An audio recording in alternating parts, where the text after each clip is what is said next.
Pernah nggak sih kamu lihat dunia digital di layar dan mikir, wah keren banget ya? Nah, dalam beberapa menit ke depan, kita bakal bongkar rahasianya. Gimana caranya tumpukan kode bisa jadi kosmos yang hidup?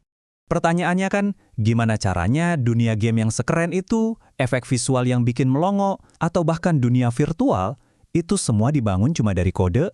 Kayak sihir kan? Nah, jawabannya itu ada di satu bidang yang super seru, pemrograman grafis. Dan jangan salah, ini bukan cuma soal game loh. Pemrograman grafis itu ibaratnya tulang punggung dari banyak hal. Mulai dari visualisasi data sains yang rumit, simulasi penerbangan yang super akurat, sampai ke dunia AR dan VR yang lagi kita gila-gilain sekarang. Oke, biar ngerti semua keajaiban ini, kita kenalan dulu yuk sama tim kreatif di dalam komputer kita. Anggap aja ada dua tokoh utama nih, si perencana dan si pelukis. Nah, yang pertama kita punya CPU, si perencana.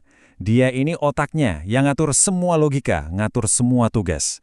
Terus ada pasangannya, GPU, si pelukis. Dia ini spesialis, kerjanya cuma satu, ngegambar ke layar. Tapi kecepatannya itu gila-gilaan, luar biasa. Tapi gimana cara mereka ngobrol? Si perencana kan nggak bisa asal teriak ke si pelukis. Nah, mereka butuh penerjemah khusus.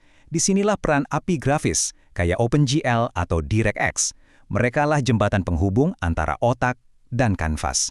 Begitu perintah dikasih lewat si penerjemah, setiap gambar yang mau muncul di layar kamu itu harus lewat proses yang rapi banget.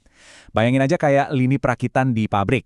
Nah, ini kita sebut alur grafis atau graphics pipeline. Alur ini ada beberapa langkah penting. Mulai dari ngolah titik-titik dasarnya, ngerakit jadi bentuk, terus diubah jadi piksel, dikasih warna, sampai akhirnya nongol di layar. Urutannya ini pinter banget loh. Kenapa? Karena semua yang nggak bakal kelihatan sama kita itu dibuang duluan sebelum komputer capek-capek ngewarnain. Dan yang paling gila, semua proses ini diulang 60 bahkan 120 kali setiap detik pas kamu main game favoritmu. Kebayang nggak tuh? Oke, di dalam lini perakitan tadi, ada dua pos di mana keajaiban yang sesungguhnya terjadi. Disinilah para seniman rahasianya GPU beraksi. Kita sebut mereka para shaders. Jadi, shader itu apaan sih? Gampangnya gini, shader itu program kecil yang kita, para developer, tulis. Isinya itu instruksi artistik yang kita kirim langsung ke GPU. Perintahnya simpel aja, kayak, GPU, tolong gambar objek ini di posisi ini, dan warnanya pakai palet yang ini ya. Nah, ada dua shader utama yang kerjanya kayak tim impian. Coba lihat deh perbandingannya di layar. Ini pas banget. Ada vertex shader. Dialah si arsitek. Tugasnya nentuin di mana posisi dan bentuk objeknya di dunia 3D. Terus ada fragment shader, si pelukis jagonya. Dia yang datang belakangan buat ngasih warna, tekstur, dan efek cahaya di setiap detailnya.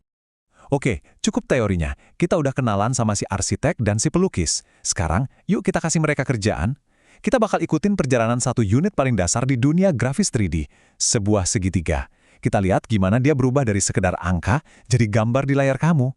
Semua itu mulainya dari sini, data yang super simple, cuma sebuah titik di ruang 3D. Posisinya ditentukan sama 3 angka, X, Y, dan Z. Ini adalah bata Lego paling dasar dari semua yang ada di dunia digital. Data titik ini langsung dilempar ke GPU. Di sana si arsitek kita, si vertex shader, udah nungguin. Tugas pertamanya, ngambil posisi 3D itu terus diubah jadi koordinat 2D. Biar apa? Biar bisa dimengerti sama layar monitor kita yang datar. Nah, setelah si arsitek nentuin posisi 3 titik sudutnya di layar, GPU langsung nyambungin titik-titik itu. Jadilah sebuah bentuk segitiga. Habis itu, ada tahap namanya rasterisasi. Di sini, bentuk segitiga tadi diubah jadi kumpulan piksel. Udah kayak kanvas kosong yang siap dilukis. Disinilah si pelukis, fragment shader, mulai beraksi. Program ini jalan untuk setiap satu piksel di dalam segitiga itu. Dia ngitung warna finalnya. Dia mikirin, piksel ini kena cahaya nggak ya? Ada bayangannya nggak? Bahannya apa? Semua pertanyaan itu dijawab di sini untuk menciptakan gambar yang realistis. Dan inilah hasilnya. Semua langkah tadi, mulai dari data mentah, kerjaan si arsitek, sampai sapuan kuas si pelukis, semuanya kerja bareng buat nyiptain satu gambar di layar kamu. Sekarang, coba bayangin, proses ini dikalikan jutaan kali, buat jutaan segitiga lainnya.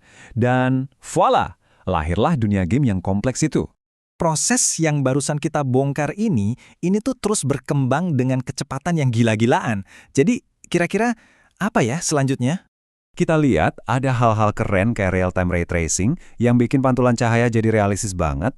Ada juga AI yang ngebantuin proses render biar makin pinter dan cepet.